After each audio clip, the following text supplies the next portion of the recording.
খাবার রেডি, খাইতে হেন আপনারা। আব্বা কি ব্যাপার, ঘরে তালা কেন? হয়ে গেছে ম্যাডাম।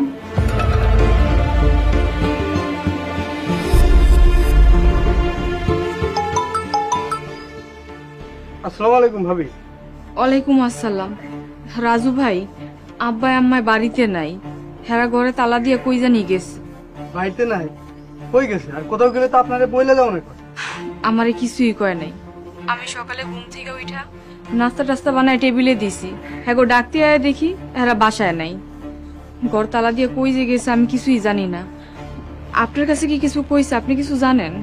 ভাবি, আপনি তো জানেন আমি বাড়িতে। কাকা কি আমারে কিছু কয় নাই। আপনি একদমই চিন্তা করেন না, বাড়ি চলে আইব। আমার কিছুই ভাল লাগতেছে না রাজু ভাই, কেমন জানি ভয় ভয় করতেছে। ভয় লাগুনেরই কথা। বুড়া বুড়ি আপনারে না কইয়া কই গেল, দেন এটা আবার নতুন কোনো কাহিনী কিনা? রাজু ভাই, ওনারা মুরব্বী মানুষ, ওনাকে নিয়ে একদমই উল্টাপাল্টা কথা কইবেন না। সরি ভাবি, আমার ভুল হয়ে গেছে, আমার মাফ করে দিন। ঠিক আছে, রাখতেছি। আসসালামু আলাইকুম। চাচা আসসালামু আলাইকুম। চাচা আপনি আইছেন ভালোই হইছে।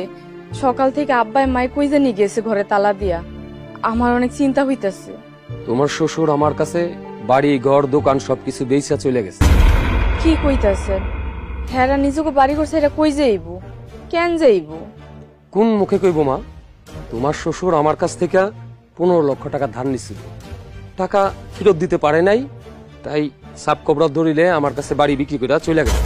হাই মাবুদ, এতগুলা টাকা ওনারা ধার নিল, অথচ আমার একটা বারও জানানো প্রয়োজন মনে করলো না। চাচা, হেরা এই টাকা দিয়ে কি করছে? শোনো বউ, তুমি তো কিছুই জানো না। মুন্নার ইউরোপ যাওয়ার জন্য তোমার শ্বশুরের 15 লাখ টাকা দরকার ছিল। তোমার শ্বশুর আমার কাছ থেকে 15 লাখ টাকা ধার নিছিল। মুন্না তো সাগরে ভাইসা গেছে, টাকা ফেরত দিতে পারে নাই। টাকা ফেরত দিতে না পাইরা তার বাড়ি ঘর দোকান আমার কাছে সাপ কবলা বিক্রি করে চলে গেছে। কিন্তু মুন্নার কাছে যে 10 লাখ টাকা ছিল, ওইটা দিয়ে কি করছে? বউকামি, ইউরোপ যাইতে কি 10 লক্ষ টাকা হয়? আর 25 লক্ষ টাকা লাগবে। মাগো, তুমি কয়টা দিন থাকো, কোনো সমস্যা নেই, কিন্তু তারপর কই যাইবা?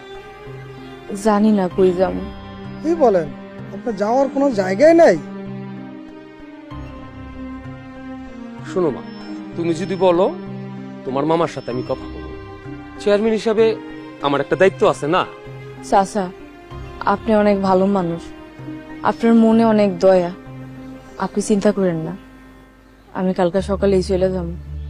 আচ্ছা ঠিক আছে, তুই আমিনকে খবর দে, কিছু লোকজন নাই না, ভালো করে জায়গা জোগা মাইপা পিলার গাইরা দে, আর কয়টা কি গাছ আছে না আছে এগুলি সব ঠিক মতো হিসাব করে গুনে রাখিস। ঠিক আছে চেয়ারম্যান সাহেব, ওই যে 10-12টা পিলার লাগবে, তো তার কাটার বেড়া লাগবে, সবকিছু আমি করে দিতেছি। আচ্ছা ঠিক আছে বৌমা, তুমি যাও, ভিতরে যাও, যাও যাও যাও, চলো।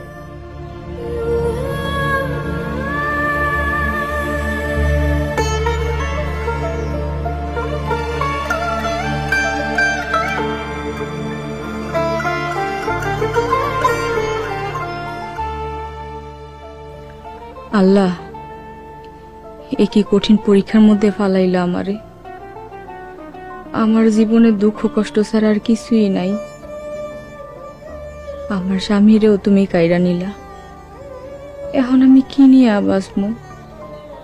আল্লাহ, তুমি শুধু আমার মুন্নারে পরপারে ভালো রাখো, তার বিনিময়ে যত দুঃখ তুমি আমারে দিও, তাতে আমার কোনো আফসোস নাই। মুন্না, আপনি আমার সাইরা পরপারে কেমন আছেন আমি জানি না।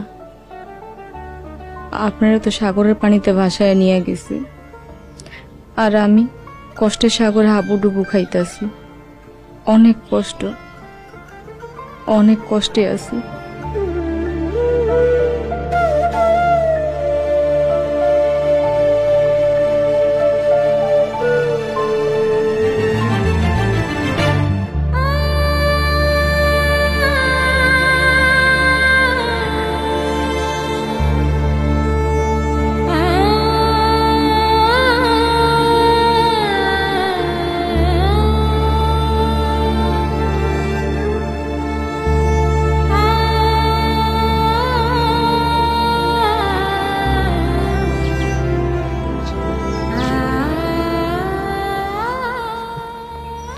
আসসালামু আলাইকুম।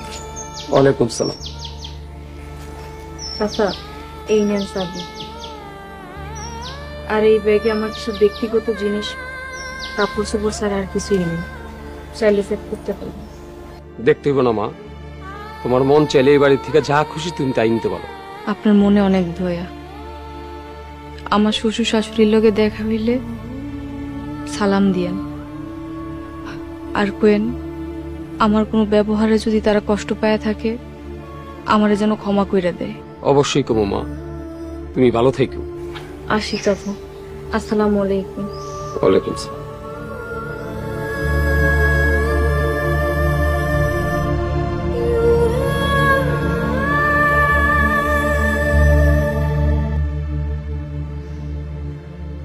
হ্যালো, জি বৌমা চলে গেছে, এখন বাসা খালি। হ্যাঁ তোমরা চলে আসো।